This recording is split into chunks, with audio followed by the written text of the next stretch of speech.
নমস্কার, ইউটিউবের পরিবারের সকলকে স্বাগত জানাই।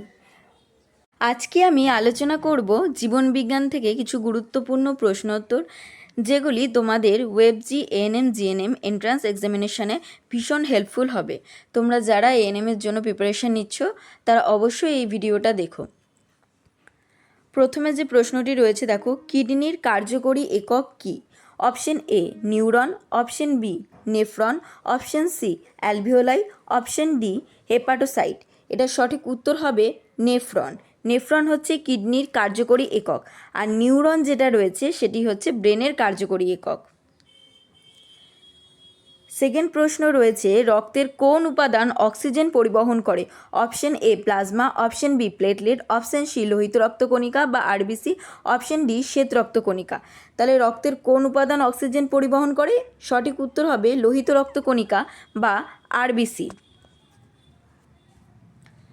3 নম্বর প্রশ্ন রয়েছে, মানুষের দেহে মোট কত জোড়া পাঁজরের হাড় থাকে? অপশন এ 10 জোড়া, অপশন বি 11 জোড়া, অপশন সি 12 জোড়া, অপশন ডি 13 জোড়া। সঠিক উত্তর হবে 12 জোড়া। তারপরে প্রশ্ন রয়েছে, মানবদেহের সবথেকে ছোট কোষ কোনটি? অপশন এ শুক্রাণু, অপশন বি ডিম্বাণু, option C platelet, option D লোহিত রক্তকণিকা। এটির সঠিক উত্তর হবে শুক্রাণু। শুক্রাণু হলো আমাদের মানবদেহের সবথেকে ছোট কোষ। নেক্সট কোয়েশ্চেন হলো, মানবদেহের সবচেয়ে বড় কোষ কোনটি? অপশন এ লোহিত রক্তকণিকা, অপশন বি স্নায়ু কোষ, অপশন সি ডিম্বাণু, অপশন ডি শ্বেত রক্তকণিকা। এখানে সঠিক উত্তর হবে অপশন সি ডিম্বাণু। তারপর প্রশ্ন রয়েছে, মানবদেহের সবচেয়ে ছোট হাড় কোনটি? Option A stapes, option B femur, option C tibia fibula, option D হচ্ছে রেডিয়াস। এখানে সঠিক উত্তর হবে স্টেপিস। স্টেপিস হচ্ছে আমাদের দেহের সবচেয়ে ছোট হাড়, যেটি কানে অবস্থিত।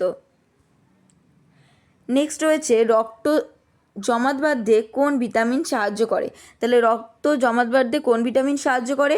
Option A vitamin A, option B vitamin C, option C vitamin K এবং অপশন ডি হচ্ছে ভিটামিন ডি। এখানে সঠিক উত্তর হবে vitamin K, option C. Next রয়েছে, ইনসুলিন কোন অঙ্গ থেকে নিঃসৃত হয়? অপশন এ যকৃৎ, option B kidney, option C অগ্নাশয়, অপশন ডি পাকস্থলী। এখানে সঠিক উত্তর হবে অগ্নাশয়। এরপর রয়েছে, মানবদেহে মোট কত জোড়া ক্রেনিয়াল নার্ভ থাকে? Cranial nerve. অপশন এ 10 জোড়া, অপশন বি 11 জোড়া, অপশন সি 12 জোড়া, অপশন ডি 13 জোড়া। এখানে সঠিক উত্তর হবে অপশন সি 12 জোড়া। এরপর রয়েছে, রক্তের লাল বর্ণের জন্য কোন পদার্থ দায়ী? লাল বর্ণ। Option A plasma, option B haemoglobin, option C platelet, option D leucocyte. এটার উত্তর কি হবে তোমরা কমেন্ট করে জানাবে। তারপর রয়েছে দেখো, ভিটামিন সি এর অভাবে কোন রোগ হয়? Vitamin C, option A rickets, option B scurvy, option C beriberi, option D রাতকানা। এখানে সঠিক উত্তর হবে option B scurvy.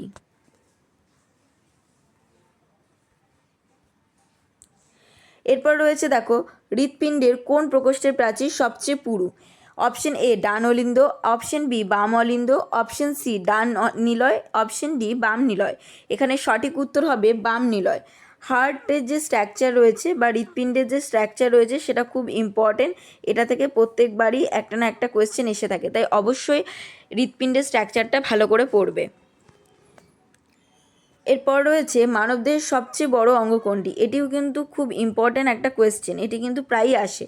Option A যকৃৎ, অপশন বি মস্তিষ্ক, অপশন সি ত্বক, অপশন ডি ফুসফুস। এখানে সঠিক উত্তর হবে ত্বক। ত্বক হচ্ছে আমাদের মানবদেহের সবচেয়ে বড় অঙ্গ।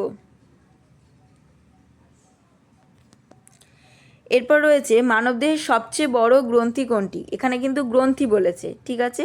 অপশন এ অগ্নাশয়, অপশন বি থাইরয়েড গ্রন্থি, অপশন সি যকৃৎ, অপশন ডি পিটুইটারি গ্রন্থি। এখানে সঠিক উত্তর হবে যকৃৎ। যকৃৎ হচ্ছে আমাদের মানবদেহের সবচেয়ে বড় গ্রন্থি। যদি আপনাদের আমার ভিডিওটি ভালো লাগে তাহলে অবশ্যই একটি লাইক এবং শেয়ার করে দেবেন এবং পরবর্তী এরকম গুরুত্বপূর্ণ এমসিকিউ পাওয়ার জন্য এবং এক্সাম প্রিপারেশনের জন্য অবশ্যই চ্যানেলটিকে সাবস্ক্রাইব করে দেবেন। দেখা হচ্ছে নেক্সট ভিডিওতে।